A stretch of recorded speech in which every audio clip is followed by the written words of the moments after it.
Annapurna Shakuntala theatre మీద దాడి కేసులో కీలక ట్విస్ట్ చోటు చేసుకుంది. థియేటర్ మీద దాడి చేసిన సీసీ ఫుటేజ్ ను థియేటర్ యజమాని శ్రీరామ్ బయటపెట్టారు.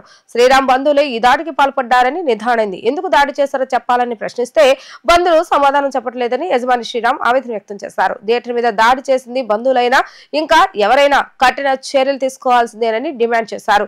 49 సంవత్సరాలుగా విజయవాడలో ఎంతో చరిత్ర కలిగిన థియేటర్ మీద అర్ధరాత్రి దాడి చేయడం ఏమిటి అంటూ ఆయన ప్రశ్నించారు. కిరాయి రౌడీలను తీసుకొచ్చి అంత పాతవికంగా దాడి చేయడం ఏంటి అని నిలదీశారు. థియేటర్ పై జరిగిన దాడి గురించి తాను న్యాయ పోరాటం చేస్తానని అన్నారు. దాడికి పాల్పడిన వారికి కఠినంగా శిక్ష పడేలా చేయాలని ఆయన డిమాండ్ చేశారు. సీసీ ఫుటేజ్లో పర్సన్స్ని మమ్మల్ని ఐడెంటిఫై చేయమంటే మేము ఐడెంటిఫై చేసామండి. అందులో 3 పర్సన్స్ వరకు మేము ఐడెంటిఫై చేయగలిగాము. రిమైనింగ్ పర్సన్స్ అనేది మేము ఐడెంటిఫై చేయలేకపోయాము.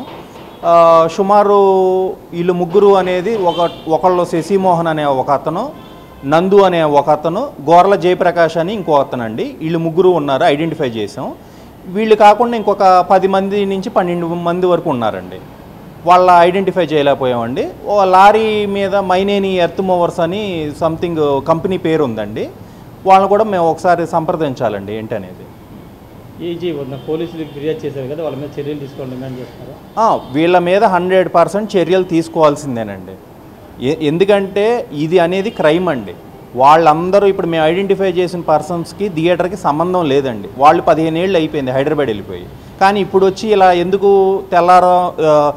అర్ధరాత్రి పూట ఇలా ఎందుకు పడగొట్టారు, ఇలా రౌడీలను తీసుకొచ్చి ఎందుకు ఇలా చేశారనేది మాకే అంతు చిక్కట్లేదండి. ఏం చేయబోతున్నారు? లీగల్ ఫైట్ ఏమైనా?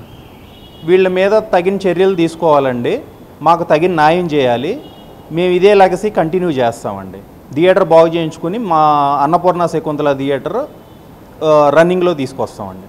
వాళ్ళు ఐడెంటిఫై చేశారు కదా, వాళ్ళతో ఏమైనా మాట్లాడడం జరిగిందా? వాళ్ళతో మేము మాట్లాడామండి. నందు అనే అతను మా బాబాయ్ వాళ్ళ అబ్బాయి అండి, చనిపోయారు ఆయన, వాళ్ళ అబ్బాయి. ఇంకో పర్సన్ జయప్రకాష్ శశిమోహన్తో కూడా మాట్లాడామండి. ఇలా చేశారా ఏంటి అంటే మేమేం చేయలేదు, మాకేం సంబంధం లేదు, ఎవరో చెప్పి మీరు వింటారేంటి అన్నారు. సరే అని చెప్పి సీసీ ఫుటేజ్ చూపించామండి. తర్వాత చూపించాక ఇంకా ఫోన్ స్విచ్ ఆఫ్ చేశారండి. ఏం చేయబోతున్నారు? ఈ చర్య ఎవరైతే చేశారో వాళ్ళ మీద కఠిన చర్యలు తీసుకోవాలండి. అది మా ఇంట్లో వాళ్ళైనా బయట వాళ్ళైనా అందరి మీద తగిన చర్యలు తీసుకోవాలండి. వాళ్ళని శిక్షించాలి, మాకు తగిన న్యాయం చేయాలండి మా సంస్థకి.